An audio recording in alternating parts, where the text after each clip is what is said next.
It says it right here. It says it right here. You never mix business with pleasure. Okay, the last thing we needed was Ravine and Dex always at each other's throats. Always arguing. That's the last thing we needed. Because we had way too much to worry about already. Okay, way too much. For one thing, we had to learn how to sing. We had to learn how to sing. Although we probably should have thought about that before we tried to perform. Dove had told Dex that seeing Ravine could lead to problems.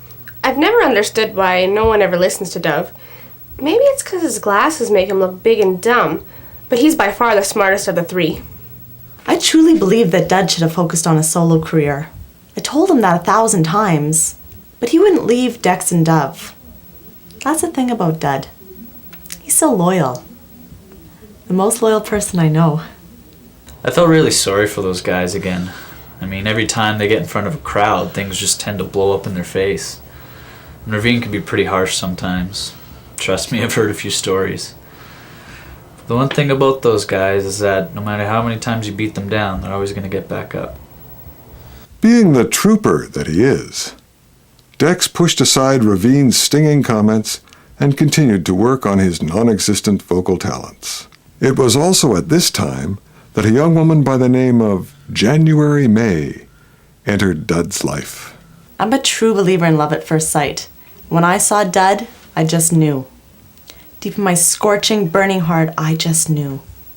She used to watch me through the window with these binoculars. You know, Dex told me not to see her, but she had pretty damn good looks. You know, I can't resist looks. Every Monday, Tuesday, Wednesday, Thursday, Friday, and Saturday, I would watch Dud from across the street. I refused to give up on him, even after he turned me away the first 10 times. Our deepest desires knew we were meant to be together. It didn't matter what anyone else thought. That girl was over all the time. All she would do is piss Dex off. You know how many times she's caught me in these things, and only these? Way too much. And sometimes she caught me holding them, and nothing else on. January is someone a little different. I think I'm just going to leave it at that. I love you.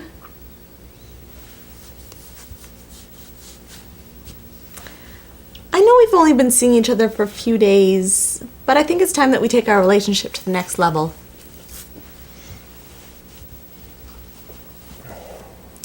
I think that it's time that we move in with each other and get a cat. What do you think? Definitely. Oh, Dad! I've never been happier. Oh, I'm even gonna let you choose the color of the cat. Oh, I can't wait. Definitely. Definitely beer nuts is what I need. Yeah, yep.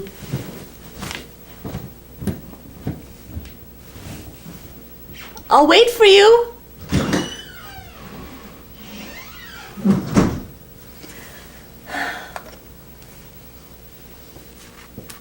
I'll always wait for you.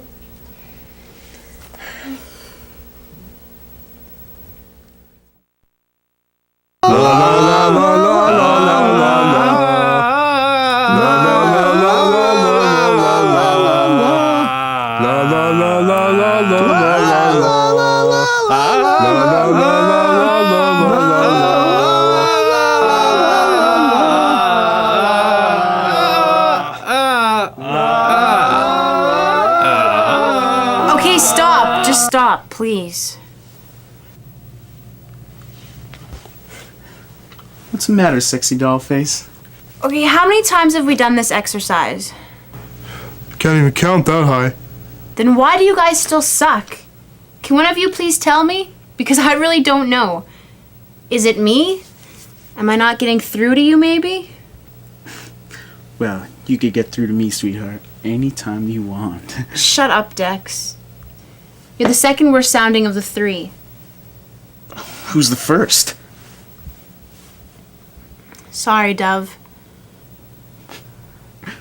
I've been thinking. Maybe we should just call this whole thing quits. You guys just don't have what it takes. I thought you did, but look where we are. We do kind of blow, guys. Speak for yourself, Mop Top. What about the albums? Screw the live performances. You don't understand, Dex. You guys can barely sing. And even if you could, nobody would care. You're the only people I know who can clear out a crowd before the first song's even over.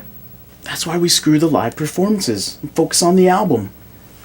I mean, we can't sing to begin with, so we might as well try to cover it up. I mean, we just have to get some cheap audio equipment and, I'm sure we could probably pull something out. Yeah, Milli Vanilli rocked. We're not about to give up your sweets. We got balls of steel. Well, at least two of us do. And they're not easily crushed by anyone.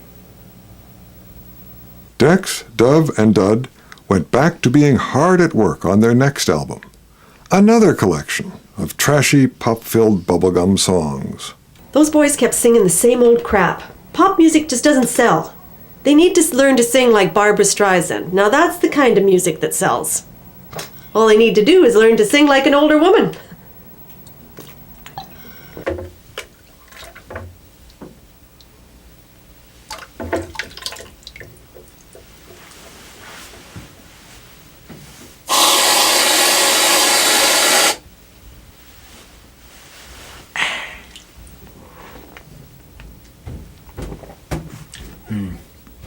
You just can't change up your musical style like that. Maybe talented artists can, but that wasn't us. Yeah. If we pulled that, we would have lost whatever fan base we had left. On January 5th, 1999, 3 released their second album titled A Candy Cane with a Side of Gumdrops. Instantly, a new single was pushed out to Useless 91.1, the only radio station that seemed to give a damn. Spend a lot of time thinking about the album's first single. It had to be catchy. It had to be a song that that would prove that we had some talent. I think we eventually settled on the song "Love Me Harder When I'm Tender," something like that. Bloody Dub wanted to call it "Do Me." I mean, what the hell's up with that? Personally, that's my favorite song. It's about a young couple physically displaying their love for one another. It reminds me of me and Dud. By far, Love Me Hard When I'm Tender is our most elegant and beautiful, beautiful song. And I'm also not ashamed to say that I did break down and cry halfway through the recording of it. And I'd also like to add that is a strong sign that a song has potential when people like me break down and start crying halfway through the chorus. Overall, the album was listenable.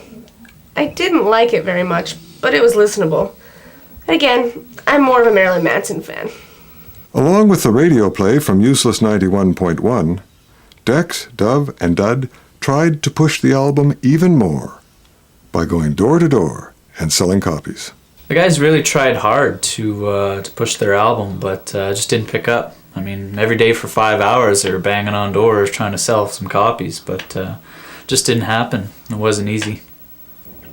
You can't promote albums by going door to door. You need to have concerts, and radio stations need to be on your side. These guys had neither. Both their first 2 albums were considered the worst albums of all time. You can't just walk away from that. This became a typical location where a copy of A Candy Cane with a Side of Gumdrops ended up. But the 3 brothers weren't about to throw the asparagus in yet.